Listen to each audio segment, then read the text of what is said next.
ng worst airports ang NAIA ayon sa survey ng isang UK website. Kabilang na naman. Nawala na yan dati. Sa kabila nito, umaasa ang Department of Transportation na gaganda na ang NAIA dahil sa privatization ng operasyon nito. Nasa frontline ng balitang yan, si Gerard de la Peña. Mahabang pila sa check-in at immigration counters, matraffic papunta, at minsan, brownout pa. Ilan lang yan sa mga problemang kinakaharap ng Ninoy Aquino International Airport. Tagal na yan, Kaya worst bilang pasahero, airport. hindi maiwasang ikumpara ang NAIA Only kay sa mga airport PRRD sa na ibang wala bansa. yan. Pangit nga po ba talaga? Medyo. Yun lang, totoo lang po. Structural siguro, sa kalinisan. Hanggang ngayon, Alam mo, kung sa Japan siguro to, nag-resign na yung secretary.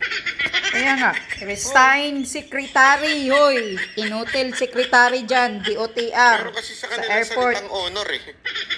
Wala kayong mga Hindi, hiya. Kakapala na ng muka. Kaya nga, pakapala ng mukha ang mga Eto, sekretary eto, ni kakapal ang mukha BBM eh. ngayon. Dati nang maayos to eh.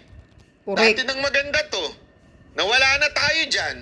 Ngayon, bumalik tayo. Kaya nga, Hindi ka pa ba nahihiya nun?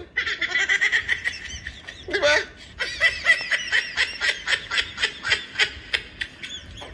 Tapos, to the point, ako gusto ko yung nangyaring privatization ng San Miguel, ha? Gusto ko yun. Pero, it's like losing. It's like losing the war, kaya ibinenta mo na lang sa iba. Para sila na lang mag-ayos kasi hindi mo maayos. Di ba? Anong tawag mo dun? Kahihiyan ka. Ganun lang kasimple yun, DOTR Secretary, kahihiyan po ang ginagawa ninyo. correct. Kung meron ka pandangal at gusto mong hindi ka ikahiya ng buong angkan mo, isipin mo ikaw ang pinuno niyan. Tapos malalaman ng lahat ng kamag-anak mo, ha? Sa panahon mo na naging the worst, isa sa mga the worst airport in the world.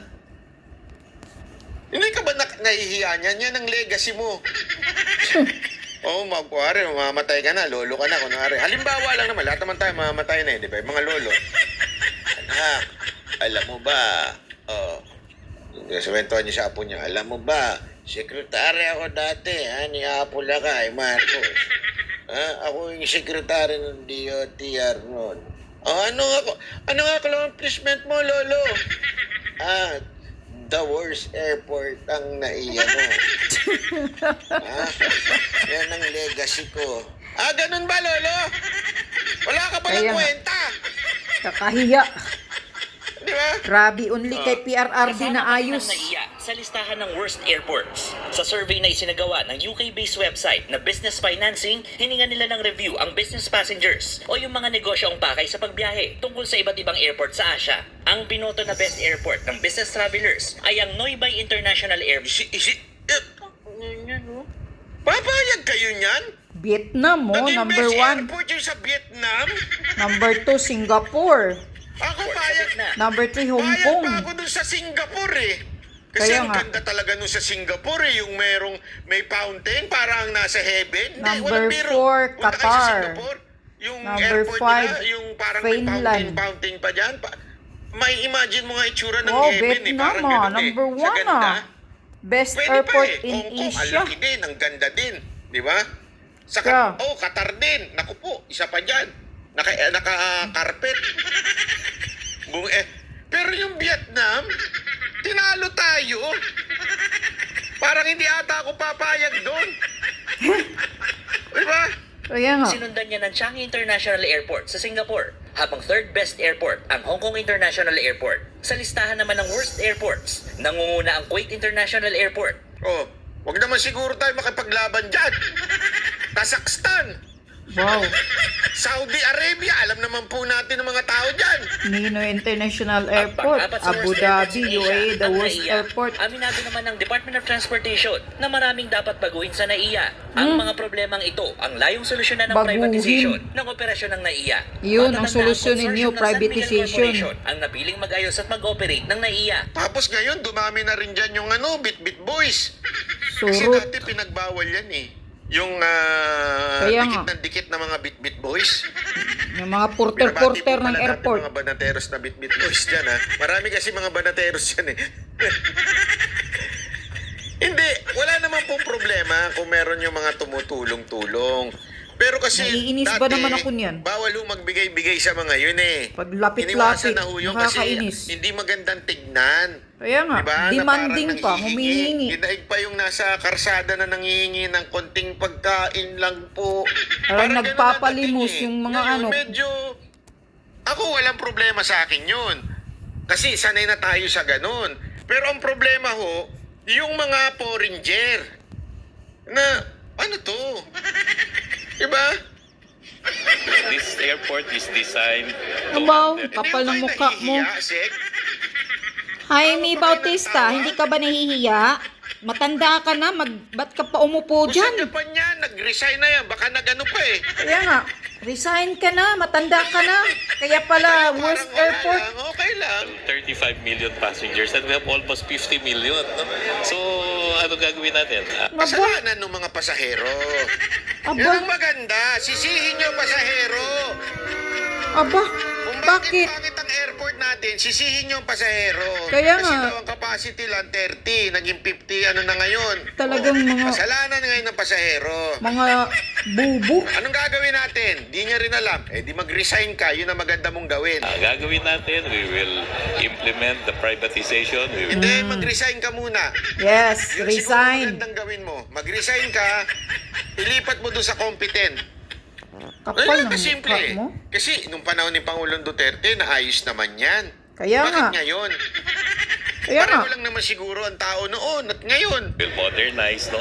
And if we increase the capacity to 60 million, mag-i-improve yung Aba. travel experience. Inutil talaga kayo dyan, yan ang Problema ko talaga totoo. sa administrasyon ngayon na to. Kasi nung nakita ko nga yung video ni Pangulong Duterte, ang ganda nung sinabi niya doon, daming sinabi niya talaga na nung bago siya bumaba, I did my best. Hanggang dito na lang po kaya ko. Sorry po kung meron akong mga hindi nagawa. Alam mo, yun yung mga leader na kailangan natin. Yung marunong mag-sorry. Marunong, Kasi wala naman tayong problema. mag-admit ng kasalanan. Na minsan hindi natin nakakaya Kaya ang nga. mga trabaho. Walang problema kasi parte naman ng buhay natin yan. Minsan we fail. Diba? We fail. Diba? Nagkakaroon tayo ng mga pagkukulang. Pero yung sasabihin mong, hindi kasi kasalanan pa ng tao yan, dumami sila eh. Walang, Okay. Yan. Ang bagay sa iyo, Secretary DOTR Jaime Bautista, mag-resign ka dahil matanda ka na.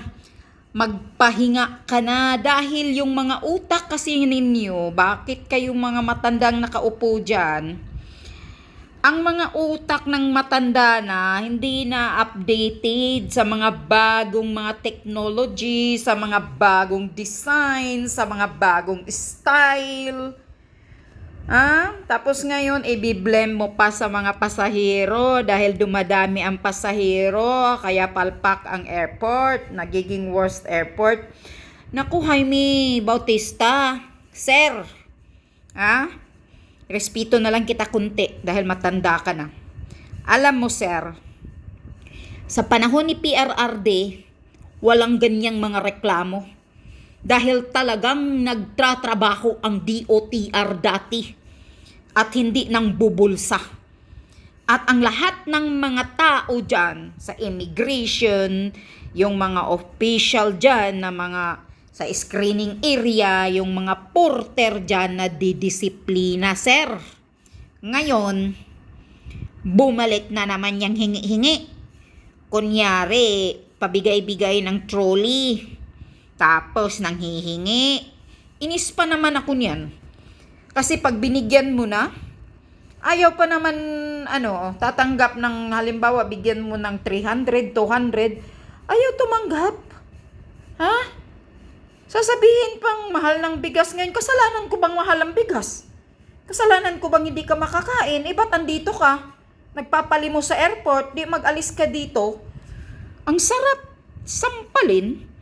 Sabihin, kaya sinabi ko sa kanya, wag na. Kung ayaw mong tumanggap ng 300 pesos, bigay mo balik sa akin. Yun ang ginawa ko.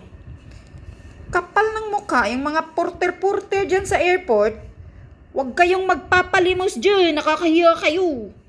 Maghanap kayo ng trabaho ng lain, ibang trabaho. At ikaw DOTR, lalo na ngayon, ang daming surot, daga, ipis. Huwag niyong i-blame yung surot, daga, ipis. Ay planted yan. Puro kayo mga mas sinungaling manluloko. Kaya mag-resign ka na dahil hindi na updated yung utak mo. Resign, Bautista. Kakahiya kayo. The worst airport na naman ang Ninoy International Airport. May big bag. There is a rat. There is a cockroach. So what do you expect? Of course, Manila Airport is belong to worst airport. And then, daming korupsyon. Mga mandurugas sa airport. Yun. Mga magnanakaw ng mga bagahe. Di ba, saan ba mapunta? Walang disiplina. Wala kayong mga disiplina. So ganyan ang mga tauhan mo rin, walang disiplina. Kaya ganyan, nakakahiya. Kakahiya kayo.